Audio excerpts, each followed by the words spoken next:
It's finally June, which means sunshine, beaches, barbecues, vacation, but more importantly, it means that it's almost time for E3! Who cares about any of that other stuff? Sunshine? Who needs it?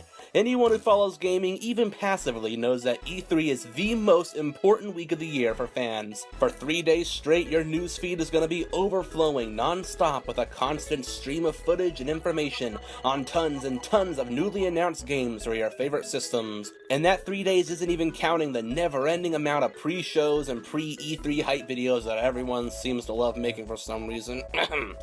Yes, E3 is like Christmas for gamers. Sometimes it's the most wonderful time of the year and you get everything you've ever wanted, while sometimes you're met with bitter disappointment. But just like Christmas, it's not just about the presents, which in this case equals game announcements, it's about togetherness. It's the one time of the year where all the big first and third party companies come together in one building, and all their fans, once segregated, gather like a family to bask in the spirit of the season. Even those of us at home can't help but leave the comfort of our own individual fandoms and join in on the discussion of E3 as a whole, whether it's a hardcore PlayStation fan gleefully cheering for Nintendo's big announcement of the year, or somebody who's never even touched an Xbox controller tuning into Microsoft's press conference just to see how things are going. Wow, Sea of Thieves looks cool. I mean, sure, I'll probably never play it, but it sure does look spiffy. I can probably count on my fingers how many Ubisoft games I've played, but even I can't deny that I just love checking out their yearly E3 press conference, even if it's just to laugh at how delightfully awkward and cringy it never fails to be. Ladies and gentlemen, this is Ubisoft's E3 215, that's not a year, 2015.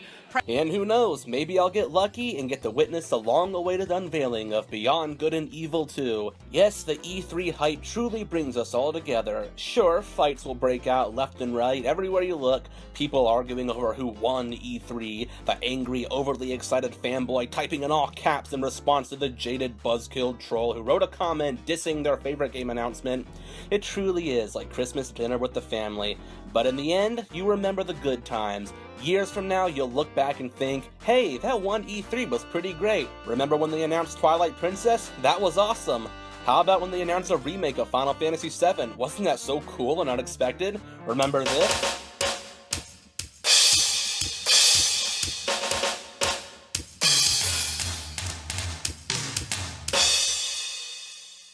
What about this? 1 million troops. 1 million troops. Wow. How about when Nintendo opened their press conference with an epic Zelda medley played live by a 70-piece orchestra complete with all new footage of Skyward Sword? That was freaking incredible! E3 isn't just about the games, just like how Christmas isn't just about the presents.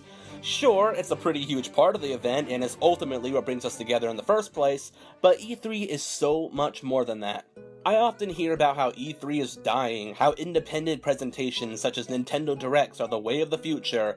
Who needs to wait until E3 for game announcements when a company can release their own cheap little press video anytime they feel like it? I love Nintendo Direct as much as the next guy, but if Konami or whoever decides to announce a bunch of games in a pre-recorded video in, like, September, I'm probably not gonna watch it. That's assuming I even know about it in the first place. Hey, remember that one Nintendo Direct video from 2013? You know the one? Yeah, of course you don't. These sorts of videos are great for conveying information to a specifically targeted audience, but these videos are only relevant in the moment. A month later, and nobody's talking about it. I mean, the games people will probably remember, sure, but the show itself will be long forgotten. If E3 is like Christmas, then Nintendo Direct is like a birthday. On your birthday, you just want a few presents and to have a good time.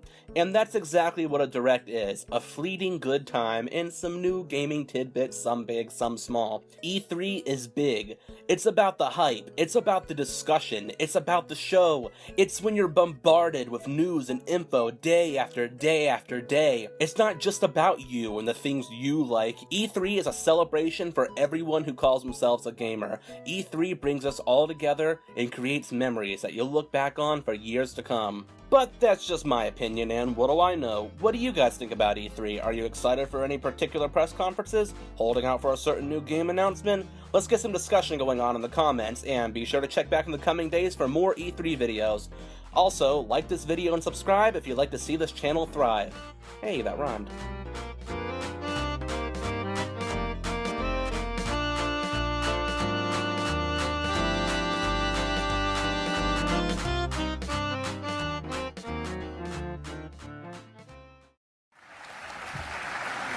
My body is ready. はい。